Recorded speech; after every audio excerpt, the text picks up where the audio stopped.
Hey, what's going on? You know who it is. It is Bruce Jordan, the Michael Jordan Hotels. Today I got Jason is in the building, straight out of New York. Don't call it a comeback.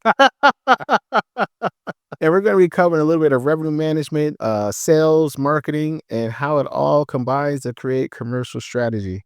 How are you doing today? Excellent. Glad to be here. I'm glad you're here. I'm glad you're here. I asked everybody this question. How did you get started in this business? Long time ago, after graduating Johnson and Wales University, with a degree in baking and pastry arts, needed to pay off that tuition, those college loans. So I went to work for Marriott as a line cook and quickly learned that I wanted to do more than just cook and had the opportunity to go into the front of the house through food and beverage. And then from food and beverage, was able to get into the rooms division. And then from there, just been fortunate to work with some really great people and some great opportunities that came along through New York City. And then most recently with Visions Hotels in upstate New York. Now, your specialty is commercial strategy. You take revenue management, sales, and marketing. You put them all together to get a nice ADR and a full hotel. Like, what are some of the changes that you're seeing with revenue management? Absolutely. It's revenue management is not just numbers on a spreadsheet. It's having conversation. It's understanding what the goals are of the hotel, what the budgets are, and trying to understand what the customers need and bringing it all together, I guess, as a recipe Hmm. to achieve financial success at the hotel. What's happening now is I think revenue managers are being invited to more of the conversations, not just on how to change rate or how to react in the market, but it's what could we do to help our sales team? What are the observations that we're seeing looking ahead and trying to formulate a sales, marketing, and revenue plan all together, all in one package, as opposed to silos. There's been a lot of challenges. Like, what are some of the problems that you're seeing right now with revenue management? And what are some of the things that you're doing to resolve them? So I think people are nervous overall. The first thing is we hear AI. Hmm. People talk about AI every day. It's nothing new in revenue management. It's always been there. All of these systems, One Yield, Concerto, N2 Pricing, Grow, and they use machine learning. So I think for revenue managers, we need to kind of take a step back for a moment, know that it's AI is here to stay, Hmm. but how do we take that and become masters at it and make sure that we're the ones driving it? And in order to do that, it becomes more of system validation, and don't get intimidated and don't let it sideline you. Own it. And that's what I tell revenue managers when they're looking at this. And I think as we're talking and we're looking more into the future, it's technology, right? What technology stacks do the hotels have? Are they talking together? Hmm. And then how do we take those systems and help them tell the story and help them set up a sales marketing action plan that's going to help us drive profitable revenue. Not all revenues created equal. Speaking of marketing, I had a client reach out to me. He was like, "Hey man, we're having some serious revenue management issues. Can you take a look?" And I was like, let me do a little quick audit first before I get started. Don't give me system access. Don't give me anything." And I just started going through all of their listings and their ads and everything else, and they couldn't be seen, and like I had to tell them like you don't have a revenue management issue right now. You have the first thing you need to address is your visibility. Like nobody's seeing you, and nobody can book a hotel that they can't see. You said it spot on. It's revenue management's there and it needs to be there and it needs to continue to drive, but it doesn't matter what that revenue management system or department looks like if there's no visibility. And I think with visibility, everybody goes to one of the OTAs first. And if you're not on the first page, second place, if you don't have good placement, good visibility, it's going to be very tough to compete. And, again, back to marketing, back to sales plan. in order to drive profitable revenue, we have to have a baseline, right? What does that baseline look like? And nobody know if you're not there, you're at the bottom. So we need to do everything possible to keep that visibility going. What type of changes have you been seeing in marketing in the last 5 years? Because since COVID, oh wow, can you imagine? Yeah. So the algorithms on all of the OTAs are completely changed. Mhm. So as branded hotels, we're at a disadvantage. It's because it's all about rate parity. Mhm. Then you have the independent hotels that could, run all different promotions, and that really helps them when we're talking about OTA marketing strategies.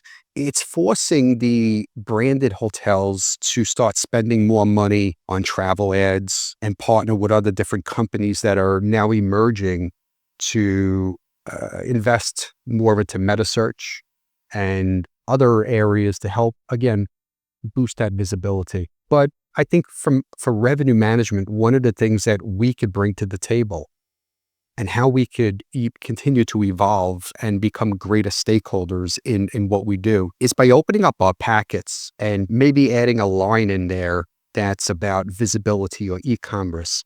When was the last time that we refreshed our websites? Mhm. When was the last time what are the photography? What do the photos look like? All those pieces that hotel operators sometimes they get so involved with operations because it's such a big responsibility that sometimes we don't even go back and look at our own websites. We look at the star report, we look at our pace report, That's right. and we get hung up on that as opposed to going back to hotel website.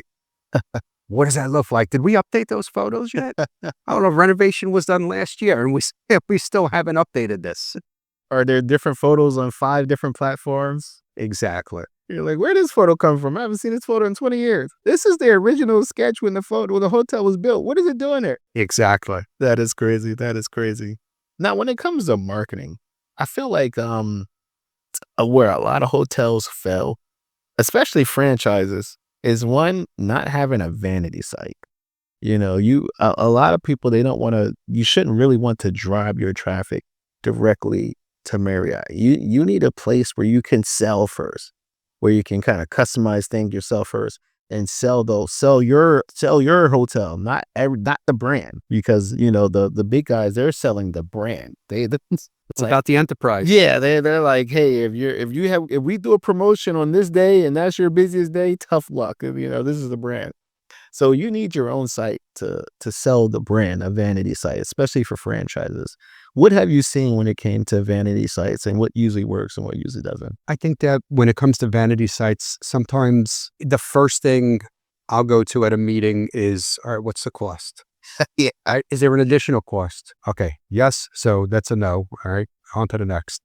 And when we're at those ramp up meetings, because typically that's where these things start to evolve, right? When we're opening or converting a hotel, we'll look at the strategy and it'll come up. Are we doing a vanity site? And I think sometimes people don't understand the importance or the value because there's a thought process that if I'm paying the brand for X, build it and they will come. It doesn't always work in every market. And sometimes we need to do things different to drive better performance. I call it great illusion. Exactly. Exactly. And then when we look at full service hotels, definitely there should be a vanity site because you want to be able to have your restaurant show independently That's right. and let it bring its own marketing. Let it be its own pillar in the community. Oh, that's that restaurant. Yeah, it's at that hotel. Let's check it out. So again, back to marketing. I feel I'm a huge believer in there's never enough money being spent in marketing, and there's never enough sales folks.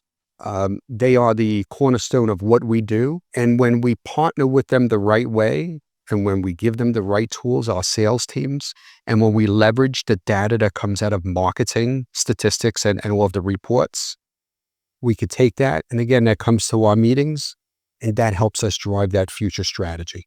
Now, in today's day and age, content has always been king, but content has has took a slight turn, and it's not more about the quality, it's more about quantity. Like, get as much as you could get out of there. Get out there on each social media platform, on YouTube, on TikTok, Instagram, Facebook. They all have different algorithms. They all have different rules, and you have to know all of them if you want to succeed. What are like top 5 content must-have videos for sales? I think it depends on the hotel and the asset that we're speaking of. Hotel, let's just take your typical an extended stay property. Maybe we're seeing less video content.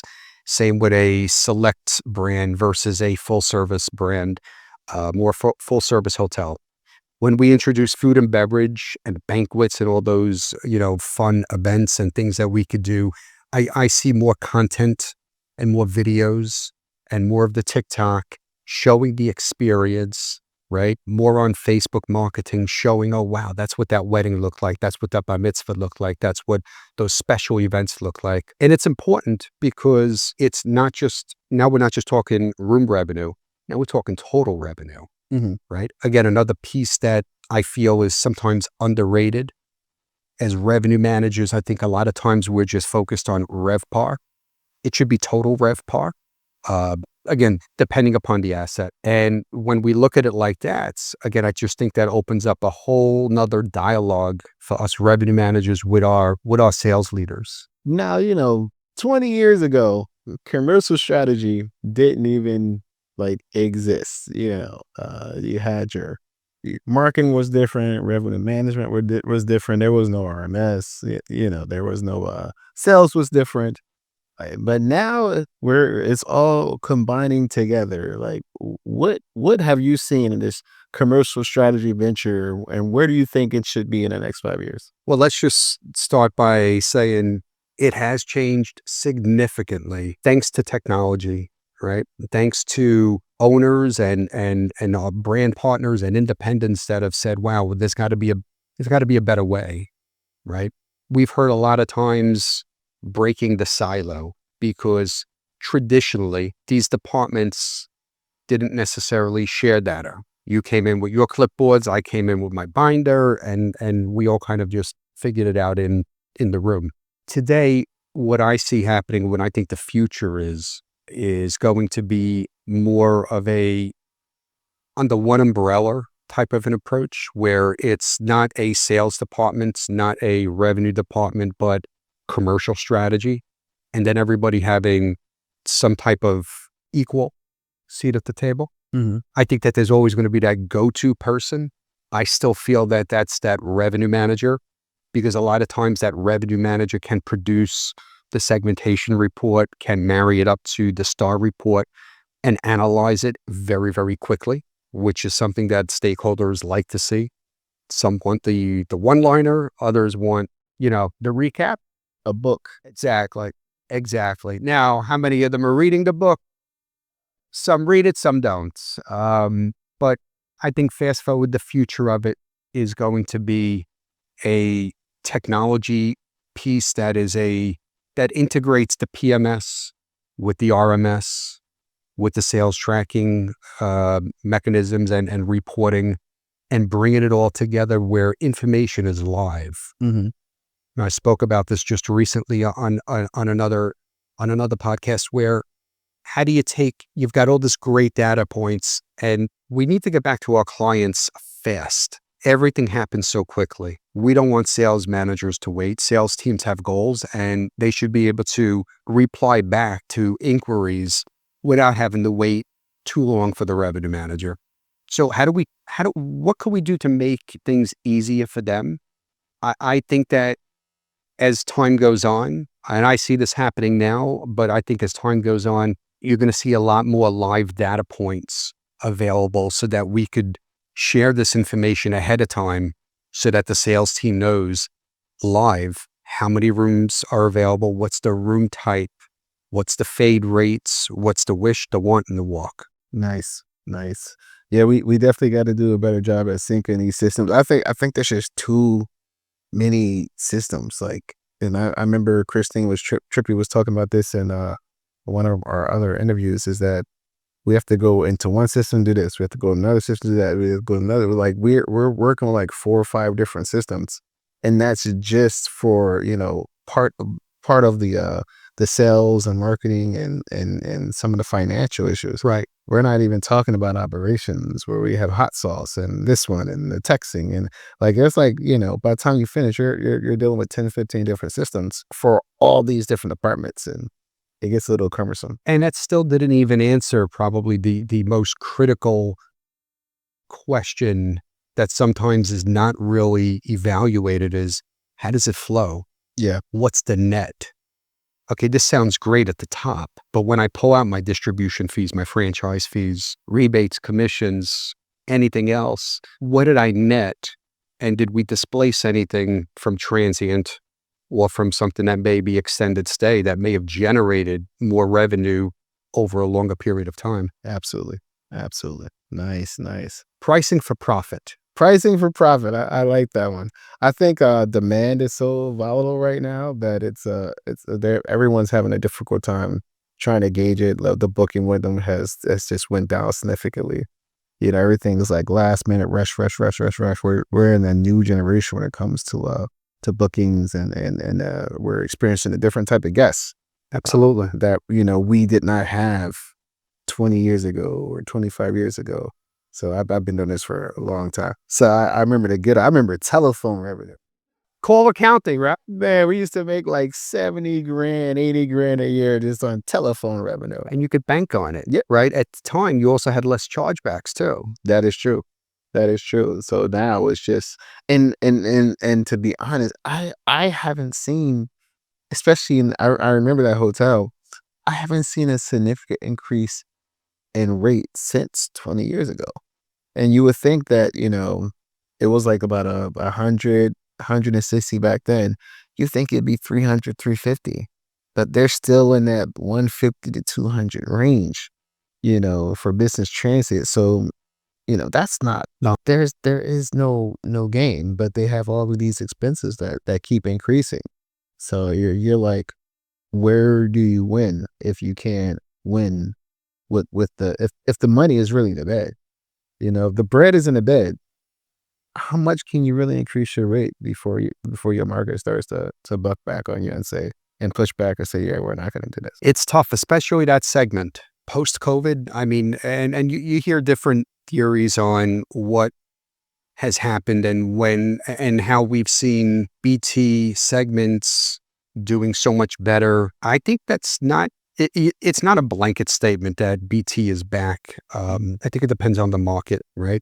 I think our brand partners are doing a good job trying to keep rates high, but we continue to get a significant amount of pushback from those corporations that, look, if there's a percent greater than X, they don't want to talk. And they still want last room availability. So it puts the hotels at so everybody we want dynamic pricing, but we can't necessarily offer it because no one wants to take dynamic. It's a tough sell. It really is.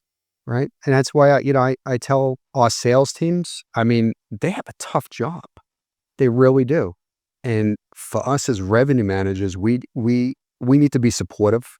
We need to give them the data points that they need to help make that sale. And really, we also, I feel as revenue managers need to be closer to the ops team to get a live update to what the cost per occupied room is so that we could really adjust rates so that they make sense. Correct.